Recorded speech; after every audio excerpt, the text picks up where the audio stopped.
the Unnamed Cybersecurity Podcast Show. We've got we've got everybody back here. We've got Bob out of New Jersey. We've got Chris out of Pennsylvania. I'm sorry, not out of Pennsylvania. He's in Michigan. I'm sorry. I moved. He moved. I was looking at a map and I said Chris. Chris is actually in Parsippany, New Jersey. And then we have Matt out of Pennsylvania. And then we've got me here in Westchester, New York, getting my tires changed. So today we're going to be talking about you hear this all the time about a MITRE attack. And we wanted to start breaking down all of the different parts of it. And so, Chris, I'm going to ask you the first question. What is a MITRE attack?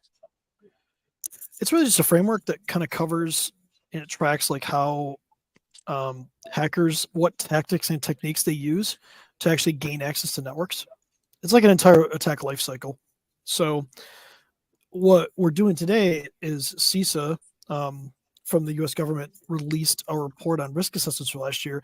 And we're going to cover the first 4 of 11 today. We're going to start with initial access. We're going to cover this and kind of show you like how hackers are gaining access to networks and kind of breaking that down for you. Sounds great. So Bob, you have a graph you wanted to throw up here. If you can. Give me a second here. Not a problem. And while we're waiting, do we want to say what CISA is for those not in the know? Good question, Matt. Cybersecurity and Infrastructure Security Agency. And yes, I read that and said it slowly because I don't think I usually say it right as a tongue twister. So we say CISA. It isn't. Yeah. So, some people it's CISA, some people it's CISA. It's like Azure and Azure, right? Like people just use different terms. Words, right? So we're going to start with initial access. Chris, you wanted to start with that? Yeah, so this is like the first. So when we think about an attack, the first thing we need to think about is how did somebody gain access to the environment, whether it's a cloud environment, whether it's your on-premise environment, maybe it's your business or whatever. So the way that they're actually getting access is, well, it's unauthorized access, first of all. So it could be through a spear phishing link, which is 4.89% of it.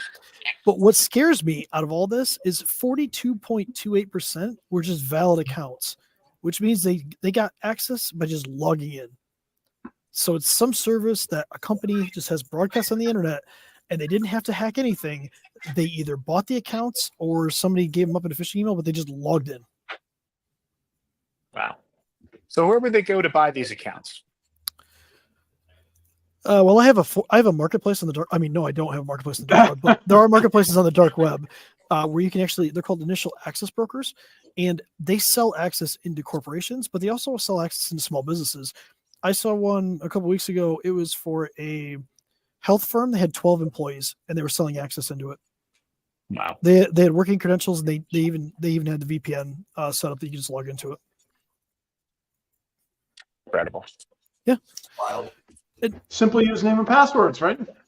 Well, and that's the thing. Like today, most people just log in. So if you look at this graph, you can see that spear phishing link was 26%. But what are they collecting from a spear phishing link? They're trying to. Sometimes it's malware, but a lot of times it's just getting those credentials. And when people think hacking, they think they're actively hacking something. Well, if you look at brute force, which would be something you think of from a hacker perspective, that was only 9%. Exploiting something like a public facing application, like maybe you have like a sales something salesy or something like that that's inside your network, 6%. Really? Spear phishing attachment was 6%. So a spear phishing link was 26%, but the attachment, like putting like an Adobe PDF or a Word document or something, was only 6%. It just goes to show you that if they can get the credentials, they'll just log in. No need to hack; they'll just log in. Incredible. And if you look at the at that table, some of the mitigation techniques that they recommend in there, there's stuff that we've been saying all along. But the second one on the list, changing default passwords. You know how many?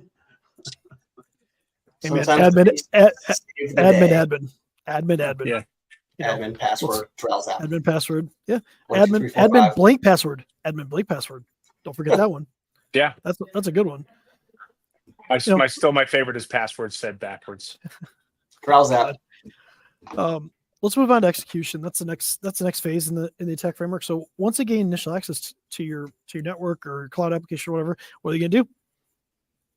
They're going to use something to execute malicious code, probably on the network, to further compromise the systems. Sometimes that's just a simple PowerShell script. Other times it could be running an application. But when you look at this, and this is To going me, to a lot of those are built-in services that are being used when you add them up. yeah. So let's look at the top one. Other is other's just going to be a bunch of crap. So let's just kind of skip. Yeah. So this is called living off the land. A lot of this is living off the land. So what that means is they're using common Windows tools to do some of the hacking. So when you look at that list, and it's probably hard to see, but like remote desktop protocol, let's see here. Um, mean, me and NLSS Bob- driver, registry, things like that. Those are all built-in tools into Windows that they're using just to kind of. I mean, Me and Bob were at a conference last week, Sure. and one of the guys in there was showing how they could create a PowerShell.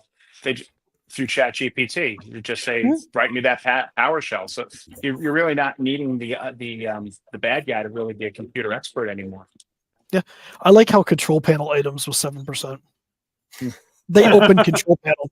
Good news for us is control panel is going away because Yeah, it is. Microsoft's getting rid of it. So, Well, I mean, no, that's every probably virtual all print, Windows they is getting probably classify revised. print drivers in there. well, and let's look at this further too.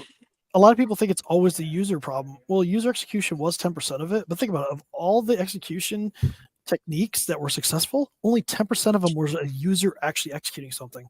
Mhm. So we talk about training users, but when you look at the data, yes, as much as you want to train users and stuff like that, they're only 10% of the equation in this case. So,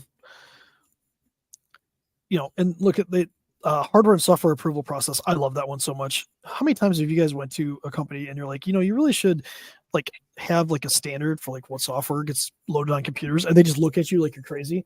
Like, oh, we can't do that. Like, we have to be able to install any program that we want.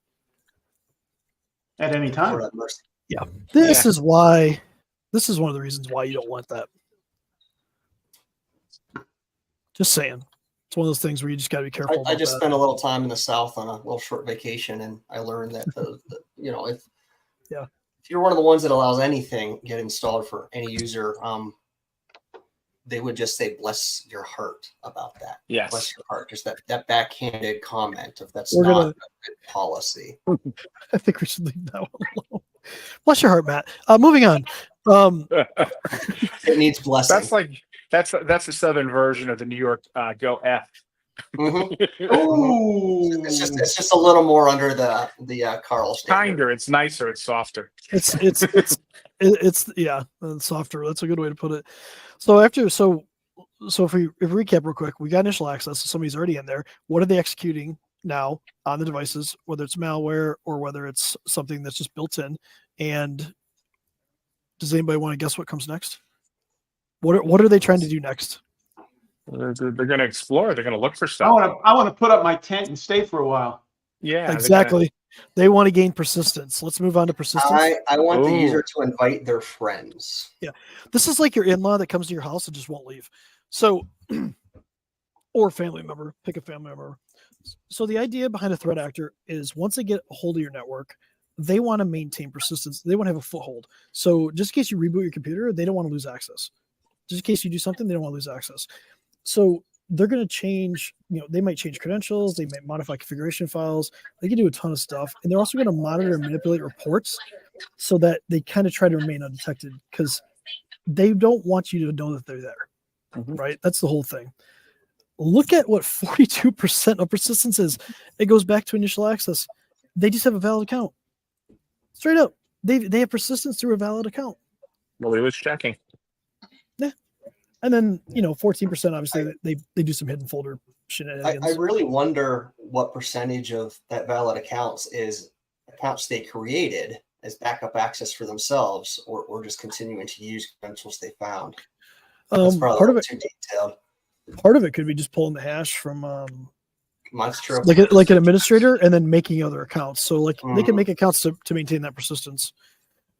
But a lot of this like LSAS driver and things like that'd be like trying to pull accounts.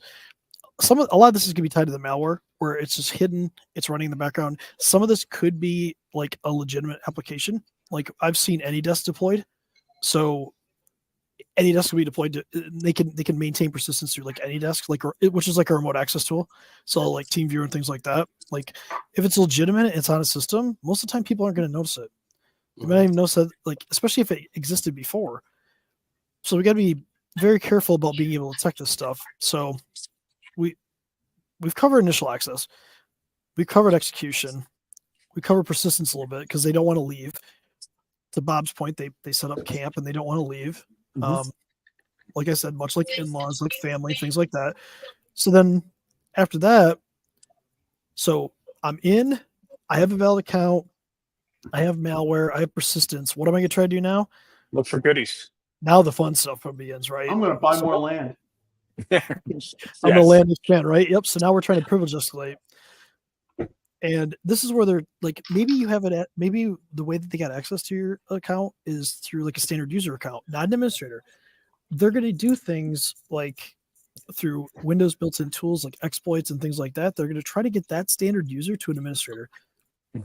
What I just talked about with their ability to gain persistence, this doesn't always happen technically in this order. If they could get privilege escalation through trying to look to how to be persistent, but if you've ever logged in with an admin account on a computer, a lot of times that is cached, and they might be able to take that hash that exists for that administrative account and use that to escalate. So again, they're just trying to get to admin privileges. So Chris, just to explain a little bit on that. So the hash, Yeah. the password. So this is actually stored credentials, a stored credential to get into the box. It's a stored key that the bad guys can get out. It doesn't necessarily mean that they're getting the password, but it does mean that they have something that will get them prove who they are, so they can go someplace else and use it. Well, if you use a technique like pass a hash, you can actually log in as an administrator like that through certain services. So you can take that hash and pass it. So you don't have to have the password if you can get the hash. So if you're on a machine, you can elevate to administrator account. You can look at all the hashes on that computer, all the password hashes, and then you can relay those. So we look at this, and again, how do they do privilege escalate? Valid accounts, 44.69% of the time. What have we found out here? They're just using accounts most of the time. Almost nearly half the time through initial access, through privilege escalation, well, not privilege escalation, but like through persistence, and then through the privilege escalation, they are getting there with 40% with just good accounts. I mean, you can see some other tactics like bypass user access control. That's when Windows prompts you if you want to elevate something to administrator, that most people just click yes on and don't pay any attention to what they just clicked yes for. That's what that means. And they have like, look at those tiny percentages of other like built-in tools and things like that. But now that they've got access, they have persistence. Now they have privilege. Scheduled task is a clever one. Sorry, I didn't mean to interrupt you. I just we scheduled task can be used for a lot of things, including deploy ransomware later, like on reboot. So it's very you can clever. be careful of that. Oh, yeah. So now with that privilege escalation too, now it's all about recon, right? Like we're not going to go beyond privilege escalation today, but it's really how they can use recon, because if they have administrative privileges, let's say on a network, like a traditional network for a company that has maybe like a Microsoft server that has files on it and handles user accounts and things like that. It's called domain controller. If they can get access to that, they have keys to your kingdom. They can do whatever they want. They can do extensive recon. They will try to probably get to your passwords at that point or your backup as well. See if they can destroy it. And they're going to try to credential harvest as many admin accounts as they can, because maybe it's software, maybe it's cloud applications you have. So if they have admin privileges and they can get more access even to stuff outside of your network, they're going to try to do it, especially if they've been quiet and you don't know that they're in there. And that's the big thing. These bad guys are getting into the systems, and they're hanging out for weeks, days, if not weeks or months, just tiptoeing through in some cases, not to set off any alarms. But I posted something last week that one of the speakers said that it was like 87% of the bad guys are using tools that are in place on the systems without having to install anything new to exfiltrate your data. Yeah, it's called live off the land. So if you don't have to Living off install the land, tools, nobody's Yep. going to see that. Yep. Let's talk about the mitigations too. They talk about. I like the unique credentials part. So that means that what they saw when they say valid accounts, people were reusing credentials over. They were sharing credentials. So maybe somebody had a password list, a passwords.txt or like a spreadsheet or something like that that had passwords in it, and they just harvest the credentials out of there. Say, hey, Well, look, this I have happened- admin rights now. That happened at Uber. Chris, That happened. I was talking. I was doing an assessment 2 weeks ago and ran across somebody that it was a 75-person company. The IT director had a spreadsheet. He didn't let the people change their passwords. Yeah. Talk Well, about Uber. crazy. Bless his heart. I mean, I Uber. didn't couple freeze. Okay. A couple years ago, when Uber got breached, Yep. They got a sysadmin's account, and quickly, and they had a whole bunch of different layers throughout the whole account. But the Mhm. problem was he had a spreadsheet on how to circumvent all those layers because it was slowing his work down. So within about 30 minutes of getting the credentials into the system, they found that spreadsheet, and It's they were really able nice to of do. them to leave Yeah. an instruction manual for I taking. mean, this. I mean, I love roadmaps. I don't know about you. Yeah, it Roadmaps makes it are easier good. for you because Yeah. it's like a how-to guide. Hey, so if anybody ever wants to do a prospecting call with me, could you just give me a roadmap before how to sell to you so you'll actually buy? I would love that. If you're listening to this, please Or write what, it down, send it to me. Chris, I don't even really want to sell. If you could just show me how to get your credit card or your bank account information, that would really expedite things a lot quicker. We'll skip all the work. Just go Tell straight you to what, the tell you what, Carl. I'll get my QR code up, and then you can just Venmo me a bunch of money, and then I'll tell you. That sounds fair. That's But we look at this a little bit more secure sensitive data. Not entirely sure what they mean by that. I think what they mean is that some accounts have access to data they shouldn't have. Network segmentation is big, so that if I'm on this machine on this computer, I shouldn't be able to get to certain other computers because I don't have a need for it. But a lot of networks are just wide open, so if I can see it on the network, I can try to get to it. And that's where they talk about. That's why privilege escalation. That's why the recon that they're doing is so bad if they can see it. And then detection of unsuccessful login attempts is kind of important. If you don't know that people are trying to log into stuff on your network or your applications, you're not getting those kind of alerts. It's kind of a bad thing. Yeah, you broke up for a second, but I think you were trying to say, log people trying to log in as a user, and if it fails a whole bunch of times, something's up. Yeah, you need to be able to log that, and you need to be able to make sure that you can detect that, whether it's cloud applications, whether it's in your network or whatnot. Plus, we get some little account called, I don't know, administrator. Yep. Your failed logins in a minute, not good. Yeah, and then the last one, detecting relevant threats and TTPs. Look, if you don't have detection and response capabilities on your network, you're doing yourself a disservice. You're not going to be able to see any of this stuff happening. Mm-hmm. They don't make that many mistakes. You'll find out later. You won't find out in time. Exactly. So I think. Carl's back. You back? All right. Sorry about that. No, you're good. So we're gonna over the next couple of weeks, we're gonna cover the rest of this report because it's really interesting. We hope you find it interesting. If you have any questions, let us know. But next week, the first one will be defense evasion. Ooh, cliffhanger. That's a fun one. Yeah. We'll talk a little bit more about that. But you guys have anything else relevant going on this week? Anything good? I'm at a show. I'm sponsoring a show, so. Go sell stuff. I'm prepping for my show for next week, which I'll be in Scottsdale. Oh, there you go. That'll be exciting. Yeah. That's what we're doing. I got a whole bunch of shows for next year. Just gonna work. Perfect. Oh, maybe. These are luggage. Your tags. cyber team. Look at that. Cyber team, nice. That looks sharp. Yeah. That looks very sharp. Yeah, it's like a luggage tag. We stole the idea from somebody else, but I know it's blurry because. That's cool. You in your racing jacket too? No, I got a football jersey on. Oh, okay. Football time, baby. Yeah, number 80. If anybody out there understands what number 80 in football represents, then shout out to you. But no, I think it's a good topic for this week, and I appreciate it. There's some stories coming too that we'll talk about. But yeah, the next 2 weeks we're just gonna cover this. This is good for everybody to know. Hopefully, good education.